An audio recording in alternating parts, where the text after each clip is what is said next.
El comercio informal representa una pieza compleja en el rompecabezas financiero de México. No es solo un fenómeno de supervivencia, sino un síntoma de las fisuras en nuestro mercado laboral.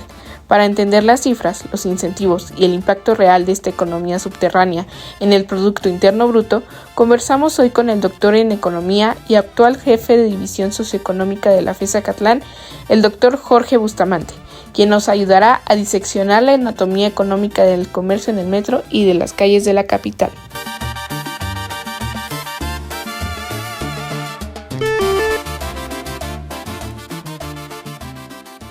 Para usted, ¿cuáles son las causas de la economía informal, del comercio informal en México, en Ciudad de México y en el mundo? Ok, bueno, muy buenas tardes. Gracias por la entrevista, es un gusto para mí. Bueno, respecto a tu pregunta, primero hay que caracterizar lo que es en dónde se ubica la mayor parte del sector informal en la economía. Entonces, nosotros, de manera general, tenemos 3 sectores económicos: primario, secundario y terciario. El primario pues, es el sector más o menos agrícola, silvicultura, pesca, todo ese tipo de actividades. El segundo es la industria de transformación. Y el tercero es el sector servicios. De manera general, la informalidad se ubica en el sector servicios. Entonces, más o menos, ¿de qué grueso estamos hablando de informalidad en México? Aproximadamente del 25 a 30% del PIB de la economía se genera a través del sector informal, focalizado en el sector servicios. ¿Por qué en el sector servicios y no en el primario y en el secundario? Porque generalmente ahí es donde se puede realizar esas actividades de compra y venta de productos, generalmente a lo mejor la fayuca, ¿no? Este tipo de actividades, la venta de comida, ¿no? Generalmente es eso. Hasta la gente que vende tamales, por ejemplo, es sector informal. Entonces son actividades, que se centran ahí. Ahora, ¿cuáles son las causas? Las causas generalmente pues son multifactoriales, pero centradas en una cuestión de que el sistema económico, si no se garantiza un crecimiento de los otros sectores, principalmente el sector industrial, y buenos salarios en el sector servicios, pues hay una reticencia de la gente a emplearse en los sectores formales, porque a lo mejor tienen otra oportunidad de generarse un mejor salario fuera. Y también porque el sistema per se no genera los puestos de trabajo suficientes para ese sector. Ahorita también tenemos otro fenómeno que son la economía geek, digamos, ¿no? Todas estas plataformas que también son una forma de salida al empleo, ¿no? Que no se genera de manera formal en los canales tradicionales de las industrias primarias, secundarias, ¿no? Entonces, primero entonces tendríamos que ver busca de mejores salarios y la incapacidad del sistema para absorber toda la población que potencial ya puede trabajar. Entonces ese sería como lo general, y ya lo que ustedes quieran preguntar. Claro. Pensando, por ejemplo, ya específicamente en lo que son los comerciantes dentro de lugares como el metro de la Ciudad de México, ¿cuáles cree que sean los motivos ya a nivel personal que un comerciante de este tipo lo invitaría a vender en estos espacios como el metro, a dedicarse a eso de manera informal? Bueno, es lógico que tú como trabajador informal busques un lugar en donde puedas vender tus productos. Y la mayor oportunidad para venderlos es un lugar donde haya mucha concurrencia, ¿no? De gente. Y bueno, pues es una cuestión natural de que busques esos espacios públicos en donde hay gran tránsito para vender tus productos, ¿no? Tu mercancía. Entonces esa sería la razón, ¿no? O sea, la exposición que puedes tener como vendedor en un lugar donde hay mucho tránsito, primero, ¿no? Digamos. Eso sería, sí. ¿no? Y bueno, en el caso del metro de la Ciudad de México, pues desde hace varios años ha habido intentos por regularlo, por quitarlo, por eliminar a los vagoneros de la Ciudad de México. ¿A qué cree que se deba que a pesar de todos esos intentos de regulaciones todavía haya tantos y tantos comerciantes en el metro de la Ciudad de México? O sea, un lugar tan atractivo para los comerciantes informales. Bueno, a ver, ha habido intentos y de hecho cuando ustedes van a la mayoría de las estaciones ya hay comercio formal establecido en no directamente estamos hablando de a la gente que entra y te vende las cosas en el vagón, ¿no? Pero digamos que también han regularizado a mucha gente que se dedicaba a vender tacos y todo eso, les pusieron el puesto dentro de la... Ahora, ¿por qué persiste esta actividad? Pues por la necesidad de la gente de tener un ingreso mínimo, ¿no? Entonces estamos hablando de cuestiones de personas que no tienen a lo mejor la educación para pues tener un puesto formal en una actividad con un buen salario, y bueno, pues eso les limita las posibilidades de dónde acceder. Entonces podemos hablar de los propios, de los niños que no deberían estar trabajando, pero que están en los semáforos, o que a lo mejor, bueno, yo he escuchado que hay gente que renta a los niños para pedir ahí en la calle. Y entonces, bueno, eso es una cuestión de la pobreza que existe todavía en el país y que es un asunto que todavía no se ha resuelto per se, ¿no? Tenemos también fenómenos de migración que van hasta Estados Unidos, y bueno, también hay periodos en los que ellos tienen que hacer una actividad. No estoy diciendo que sean inmigrantes la gente que lo hace, pero es una necesidad para poder llevar el paso, ¿no? Entonces, pero de manera general, la gente en situación de pobreza, pues se tiene que ver una vía para hacerse la vida. Y ahí, como lo comentaba, ¿no? El hecho de entrar al metro, donde tienes mucha gente que está ahí, pues vendes tus paletas, ¿no? Pues haces el esfuerzo por hacerte de un ingreso, ¿no? Es más fácil vender, me parece vender en el metro que, por ejemplo, estar en un semáforo, ¿no? Ahora, yo no sé qué traiga consigo ese tipo de actividades en términos de, a lo mejor, las disputas por los lugares donde vendes, ¿no? Entonces, yo no sé si ellos entran de manera, pues ahora sí que sin organizarse, o a lo mejor alguien les dice, ¿sabes qué? Vas a vender aquí, ¿no? O sea, no sé si sea algo muy individualizado o que tenga que ver ya con un comercio organizado en donde hasta te venden la plaza para vender, ¿no? Entonces eso podríamos pensarlo, ¿no? En términos de la Ciudad de México, digamos, imaginándonos el cartel Tepito, ¿no? Que ocupan también, ¿no? Los espacios para pedir, ¿no? Ahora sí que el diezmo que les tienen que dar por dejarlos vender, ¿no? Entonces, eso yo no lo sé, lo estoy especulando, ¿no? Pero puede ser una posibilidad que también ese tipo de comercio que ustedes lo ven, los vagoneros, también sea organizado desde afuera, ¿no? Y eso también hay de alguna manera, digamos, el legitimar a través de darle dádivas a gente del metro para que te permita la gente venda ahí, ¿no? Entonces, bueno, ahí esas son ciertas circunstancias que están asociadas al fenómeno de la pobreza, ¿no? Y de los bajos ingresos que pueden tener ciertas poblaciones que no tienen la educación o los mínimos requeridos para entrar a un trabajo formal. Ahora te digo, la otra es de que hay trabajo informal, pero digamos de ese tipo, no tanto en el metro, porque eso nada más es un comercio ahí hormiga, no están vendiendo sus paletas, o bueno, a mí me tocó ver también estos cuates que andaban de faquires, que te ponían ahí las cosas, los vidrios, se aventaban, ¿no? Ahí ya algo hasta más violento, ¿no? Y hasta un grado de extorsión, ¿no? O sea, te extorsionan con la actividad que hacen y pues ahí les das para que no se pongan medio pesados, ¿no? Pero bueno, yo lo asocio a que las causas es la pobreza, ¿no? Y la necesidad de trabajar. Entonces ahí me quedaría, y si quieres preguntar otra cosa. Sí, o sea, de alguna manera, mientras exista pobreza, exista desigualdad, pues aunque intenten regularlo, estos espacios siempre van a ser tomados por los comerciantes. ¿Y por qué sería importante? O sea, estos esfuerzos de las autoridades, pues me queda claro que debe haber alguna razón por la que deben quitar a esta economía informal. Desde su punto de vista económico, ¿por qué sería importante regular o erradicar la economía informal dentro de los vagones del metro? Mira, desde mi punto de vista, a ver, yo hay una visión en donde, pues eso, digamos, da mala imagen, ¿no? Pero si tú te vas a cualquier parte del mundo, en cualquier parte del mundo va a haber gente que vive en la calle, o sea, no solamente en México.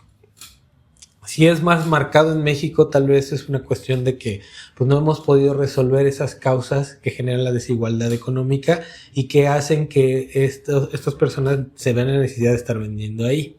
Entonces, ¿Qué sería lo bueno? Bueno, es una cuestión de imagen si tú lo quieres ver, pero pues eso no necesariamente tiene que ser una cuestión que te lleve a hacer una política para regularizarlos, ¿no? Ahora, ¿cómo los regularizas? ¿No? Si pues realmente son ventas marginales para que te den para que regularizarte tienes que pagar impuestos.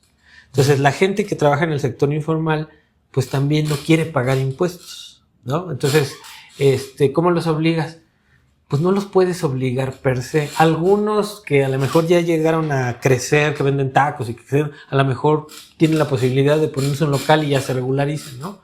Pero la gente que está vendiendo paletitas o que está pidiendo pues hasta una ayuda ahí, difícilmente la puedes regularizar.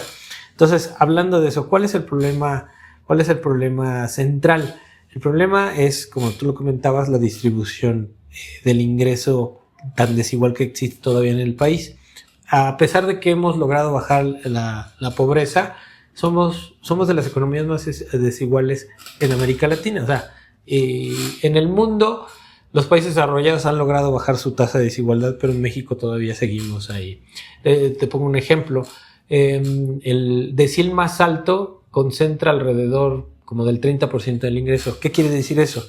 Del 100% del PIB, ¿no?, que se produce en un país, el 30% de las familias, ¿no?, 30% de las familias, del total de las familias, concentra el 30% de ese ingreso. Y todo lo demás se tiene que repartir entre los 9 deciles restantes. Entonces, los grados de desigualdad en el país son muy altos. Ahora, ¿cuál sería el beneficio de incorporarlos? Bueno, a los que puedes incorporar, pagan impuestos, generan empleos y los regularizas, ¿no? Pero también, por ejemplo, hay la economía de los tianguis, por ejemplo, ¿no? Y pongo el ejemplo. En el centro histórico, te vas ahí Jamaica, vas para allá y puedes ver ahí mercados que se ponen los sobre ruedas. Esos mercados pues, también generan empleo, ¿no? Están organizados, ¿no? Ahí también los organizan ciertas personas que a lo mejor ahí van dando la mochila, que les prestan la luz, que les prestan el agua. Pero generalmente esa gente que está ahí, pues, aunque no lo crean, pagan un impuesto. El hecho de estar cooperando, pagando el piso, ¿no? Porque se organizan y alguien les cobra, ¿no? Y alguien les da, y no tienen baño, no tienen esto, ¿no? Están ahí a que les puedan robar, que les caiga, ¿no? Entonces tampoco es que sea, sí no pagan impuestos, pero se ven acechados por otro tipo de circunstancias, ¿no? Que también, pues, no son agradables, ¿no? Aquí nosotros podemos ir al baño, pero pues ellos, sí. ¿No? Entonces, todo ese tipo de cosas, entender que son situaciones sociales particulares y que tienen que ver con un entorno sistémico que no les permite generar otras posibilidades para hacerse la vida, ¿no? Uh-huh. Entonces, yo lo dejaría en esos términos. Te digo, ¿qué ganas con formalizar? Los que puedas formalizar, los formalizas. Pero también debe haber un incentivo. Si tú eres informal, ¿qué me vas a dar a mí? Yo te voy a pagar impuestos y ya a cambio de eso, ¿qué voy a obtener? ¿No? Uh-huh. Sí, pero más allá de qué ganarían con la formalización, quisiera saber si se pierde algo, o sea, si tiene un impacto negativo que exista esta economía informal. Pues, a ver, el impacto negativo, a ver, imagínate que no existiera. O sea, esta posibilidad te permite que esas familias que no tienen la posibilidad de tener un trabajo formal o hacer un trabajo formal, pues que tengan una forma de vida. Uh-huh. Si tú quitas eso, ¿a dónde se van a ir esas familias? No, pues, quién sabe. O sea, a ver, entonces, sí. Si tú les quitas esa forma de vida, pues lo más probablemente es que se vayan a hacer otras actividades igual más nocivas que estar vendiendo su mercancía o que estar vendiendo sus tacos, ¿no? Ahora, en algún momento a mí me contrataron de Alsea para hacer un cálculo de cuánto de impuestos se podría captar del sector informal. Y pues yo hice ahí un cálculo medio chorizo con un modelito, lo que sea, y llegué al 2% del PIB, que es una cifra no desdeñable. Pero desgraciadamente es considerar que esos trabajadores están ahí no necesariamente por gusto. Algunos a lo mejor estarán por gusto, pero más es una necesidad de vivir en un sistema que no les da las herramientas para estar en otro lado o en un sistema que no les da los ingresos que ellos necesitan, ¿sí? Entonces, por mucho, y eso lo sabemos, ahorita lo vemos con esta economía geek, hay mucho ingeniero, mucho profesionista que está en Uber. ¿Por qué? Pues porque el sistema no genera las condiciones para emplearlos de una manera, ¿no? Y es un trabajo formal, el Uber. Que yo lo vería antes, ahorita porque ya le metieron ahí el pago del IMSS y todo eso, como que los tratas de formalizar mejor, pero antes pues es informalidad, ¿no? Porque ahí estaba el problema con los taxistas, ¿no? Que se quejaban de los del Uber, ¿no? Ellos tienen que pagar esto, no tienen que pagar nada, ¿no? Y bueno, los jalas un poquito a la formalidad, pero ves viendo los mismos problemas. O sea, gente que está ahí por una necesidad o que son jubilados o que los corrieron del trabajo, ¿sí? Entonces, pues están ganando la vida. Ahí, en un tianguis o en la esquina, ¿no? Entonces, quitarlos, pues te generaría una presión al Estado, al sistema económico, de generarles un empleo de acuerdo a sus necesidades, ¿no? En ese sentido, pues es peligroso un poco la política del gobierno que busca quitar y encarcelar, bueno, mandar al juez cívico a los vagoneros que están en el metro de la Ciudad de México. Pues ahí, o sea, tendrías que ver cuál es el problema y cómo resolverlo, ¿no? O sea, aquí hay programas sociales que han intentado, digamos, mantener a raya el problema de la, pues ahora sí, desigualdad tan fuerte que está en el país, ¿no?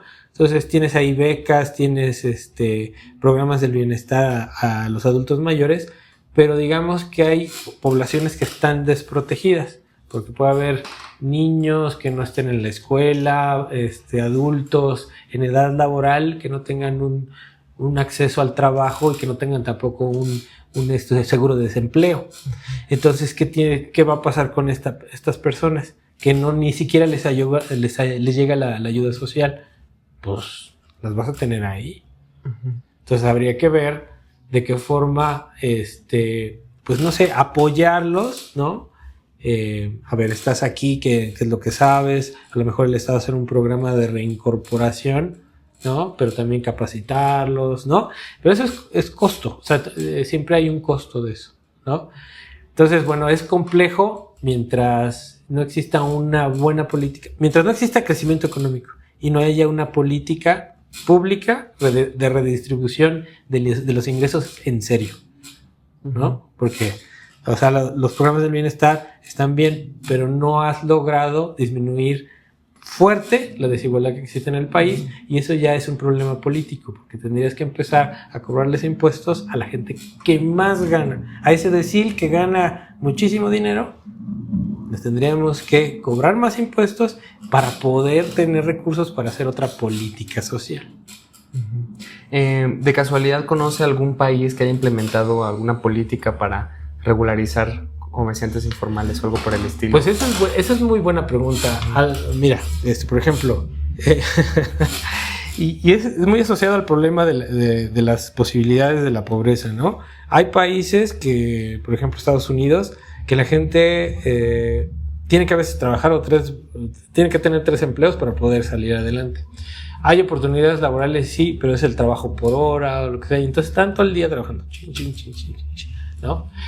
Por ejemplo, los países nórdicos tienen programas de bienestar social muy exitosos, ¿no? Te dan educación de calidad, salud de calidad, ¿sí? Pero también tienen recursos económicos, ¿no? Por ejemplo, estaba viendo el caso de Noruega, que ahorita con lo del estrecho de Hormuz, pues tiene ellos que están en la transición energética más cañona, pero tienen petróleo y lo venden. Y ahorita aumentan el precio, pues tienen más dinero. Entonces, ¿qué pueden hacer? Pues con esos ingresos, ¿no? Extraordinarios, pueden hacer más política social, ¿no?